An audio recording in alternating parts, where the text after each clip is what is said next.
And welcome back.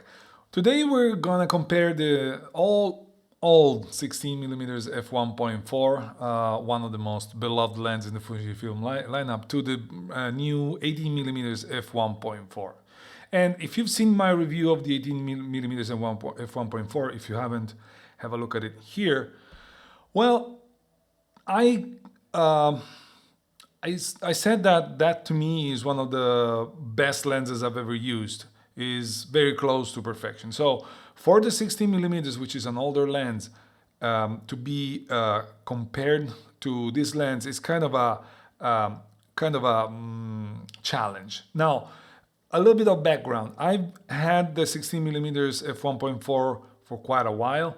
I loved it when I was shooting with the XT20, X Pro 1, and XT3. Then I sold it because I started not using it anymore, and also because rumors were spreading that Fuji was going to renovate all of the lenses, so I didn't want to get caught in the situation where I had to sell at low price because the new lenses were being announced.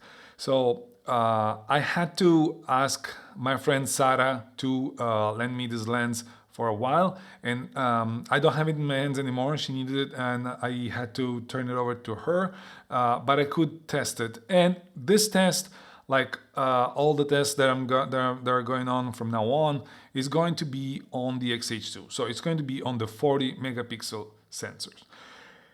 The 16 millimeters, as I said, was one of the most praised lenses in the Fujifilm catalog for various reasons, which we're gonna dive into it just a little bit. But it's got some tough competition with the 80 millimeters, and so let's just dive into it and let's talk about them.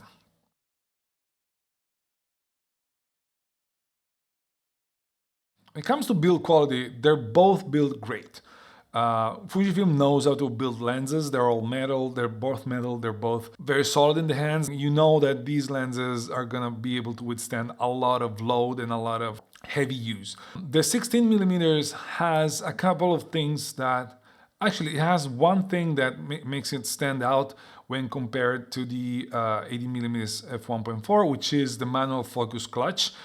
It's something very useful because basically you just pull the focus ring towards you, towards the camera, and then you immediately engage the manual focus, and the manual focus is optically coupled with the lens. With the new lenses, all the new lenses, including the 18 millimeters, this is something that is gone, and the manual focus only happens thanks to the autofocusing motor. So it all happens electronically. And if you're doing manual focus a lot, this is something that is going to impact your usage. When you compare both lenses, the 18 is a little bit smaller, is a little bit thinner, and is a little bit lighter. The lens diameter is 62 millimeters on the 18 and 67 on the 16, but on the camera you don't feel that much of a difference. It's not night and day difference. So except with the exception of the manual focus clutch, which we're gonna talk about in a bit, you don't choose one over the other because of build quality. They are both built great, and they can withstand a lot of pressure.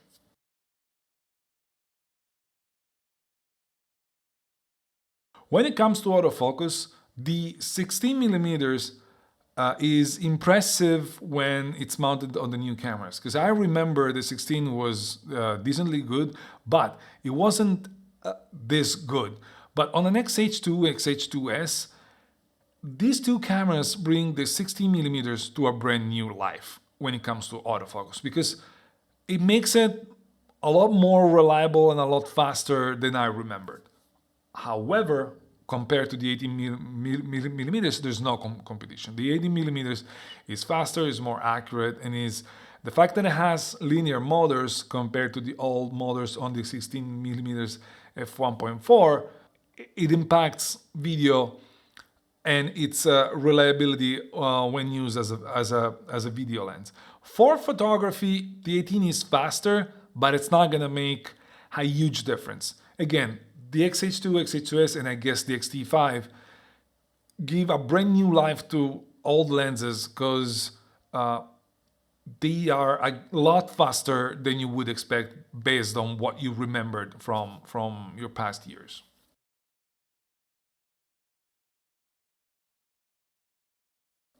Now, speaking of image quality is what you probably draw you to this video, because at the end of the day you want to know how the 16 millimeters handles the 40 megapixel sensor, especially compared to the 80 millimeters f1.4. And again, this test is done on an XH2 for the most part, at least for the resolution part. All the rest, it can be on one or the other. It doesn't make that much of a difference. At f1.4, there's a huge difference in sharpness in the center, as the 18 is already almost perfect, while the 16 lags a little bit behind. And the difference is even more noticeable in the borders, in the corners, where the 18 is already usable, more than usable, is good, while the 16, when wide open, basically the corners are not usable as much, which may have some uses in a practical scenario, but when you compare the two lenses, the difference is striking. When you stop down at f2, there is still a notable difference between the 16 and the 18, when the 16 reduces the gap a little bit in the center, but corners are still far behind compared to the 18. At f1.2, the 16 has a huge improvement in sharpness, center to border, and the gap it's reduced with the 18, but the 18 is exceptionally sharp anyway. So the 16, despite reducing the gap, is not as sharp as the 18. And this keeps going at f4, where the 18 millimeters is still a bit sharper, while the 16 gets more even corner to center. But again, they're both sharp, but the 18 is sharper. Same thing goes, like this difference is kept steady until f11, where the fraction starts to slightly hit both, and at 16 the image quality drops a lot in both lenses. So when it comes to sharpness, you definitely see a difference on a 40 megapixel sensor. On a 26 megapixel sensor, this is all reduced. All these differences are reduced, although the difference in the borders, in the corners, it's not a mere resolution thing, it's just an optical design. So that thing is gonna translate into a lower megapixel sensor anyways. When it comes to the bokeh, especially with busy background, I think that the 80 millimeters is a little bit better. We're not talking night and day difference, but the 18 has a little bit of an edge on that. When it comes to flare and ghosting, the 80 millimeter is surprisingly more subject to the lateral flare if you're not using the hood, while the Cody on the 16 millimeters does a better job of keeping light bleeding from the sides in the image. There's also more ghosting on the 80 millimeters too when it's wide open. Again, not a deal breaker, but something you need to know. A huge difference is found when it comes to fringing, because well, the 16 millimeters is very prone to fringing, especially wide open, and it's very visible, while the 18 millimeters is way better, although there's still some fringing that you can find, but it's very, very residual. When it comes to the sunstars, the sunstars are way better on the 18 millimeters when you're stopping down like f11 or f16, because they're more defined, while on the 16 they're not that pleasing to look at. Now, this is not necessarily something that should drive your purchase decision, because if you don't like that effect, you may lean toward the A16 just because it doesn't get you that effect as visible. On the other hand, if you're looking for that kind of effect, the 18 does a much better job.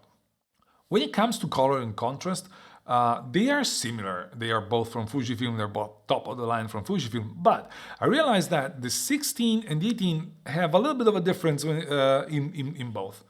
I realized that the 16 has a little bit more magenta cast, while the 18 is a little bit more neutral. And at the same time, the 18mm, like all the new lenses, shows quite a bit more contrast. And this means that if you're editing the pictures and you're editing the same picture, you cannot just copy and paste the same setting if you're using these two different lenses. I found out that I edited the image for the 18, and then when I copied and paste the same setting to the 16, I had to work on the shadows to reduce the shadow, what you could have visible in the shadows, because in the 16 they were more open, so you could see a lot more. And I also had to slightly change the tint in the white balance tab because I was getting more magenta. So it's subtle differences. It's not, if you don't compare them one against each other, you won't see those, but it's something worth being noticed. And again, it's something that will drive your decision as to whether you want one or the other, or as to whether you want to upgrade from one to the other.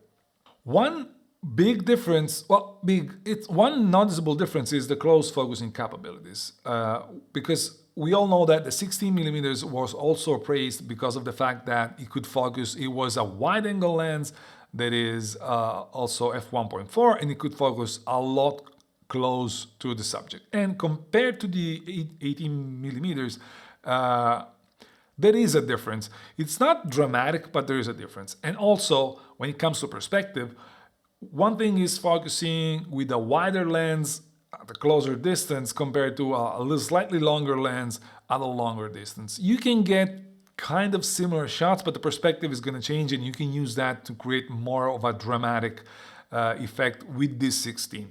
Although I have to mention that at its minimum focusing distance, the 18mm is a lot sharper than the 16. So it's a give and take. It depends on what you want to do, what you want to get, and all of that.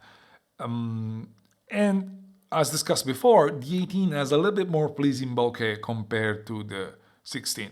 Now, when it comes to image quality, bottom line is you can definitely take great pictures with both of them, but if you're looking at sharpness first, the 18 wins hands down, especially on a 40 megapixel sensor.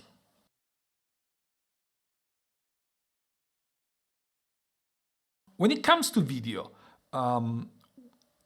we all know that the 16 wasn't born for video, although it's something that you could use for video as long as you're not recording the audio straight from the camera, because you know that the focusing motors are not so silent. You can hear them in the background, while the 18 is completely silent. You can barely hear anything. It needs to be like in a super silent environment, then you can hear a little bit of zzz, but it's super silent. You can definitely hear the motor on the 16. However, as I said before, the XH2, XH2S give a brand new life to the 16, which is now far more usable than it used to be before. And as long as you're not recording the audio from the camera, you can now use the lens. However, there's a difference when it comes to moving subjects, because the 18 is stickier. If I was running against the camera or towards the camera, with same settings, the 16 tended to be a little bit behind, while the 18 was spot on even when I was running.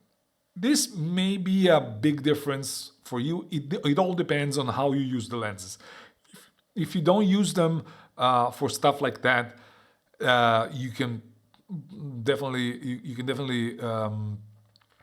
use both without any problem. And there's one thing: when it comes to focus breathing, surprisingly, the 16 is better than the 18.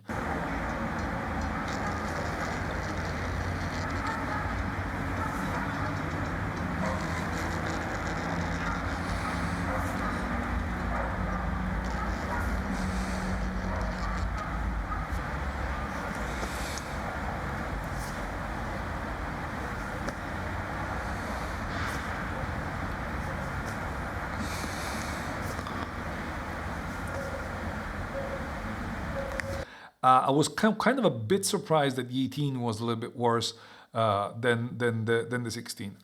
And if you're trying to do vlogging, of course, given the capabilities of the X-H2 and X-H2S, X-T5, and the fact that the lens is wider, the 16 has a little bit of an edge, just because you have to stretch your arm a lot less than you have to do with the 18 millimeters.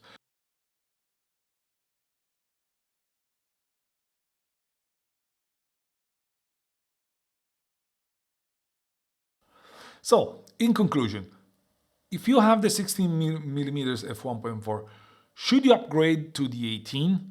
Or if you're on the fence on buying one over the other, maybe you're looking at a 16 used versus an 18mm brand new, should you pick one over the other? The 18 is better in pretty much any aspect. If we only, with the only exception of the focus breathing and the minimum focusing distance and the manual focusing ring, if you take those out, the 18 is better in pretty much every aspect. However, this doesn't mean that the 16, you have to take the 16 and throw it out of the window. If you're still on an old body or a 26 megapixel body like the X-H2S, I think the drive to upgrade to the 18 can be somehow tempered down, because the 16 performs really great anyways. On the other hand, if the 80 millimeters, if you're planning on shooting on the 40 megapixel sensor and resolution for you is really important, and even corner to corner even sharpness, well, the 18 is a no-brainer. It's far better than the 16, and it's definitely a better choice for what you're trying to do. As long as you know what I told you, the difference that I told you, you can choose the one that fits your needs best. And you don't, maybe you don't like a very contrasty lens and you want something a little bit more dreamy that has corners that are not so perfect, wide open, because it adds to your shooting style. So there's no obvious answers to the question as to whether you should upgrade or not. You need to know what I told you, and then based on your shooting style, you can take great pictures with both lenses. I think that's it for today. Next week, I'm gonna have a huge lens to review. I hope I'll be able to do it in time. For today, that's it. Thank you, and I'll see you in the next one. Ciao.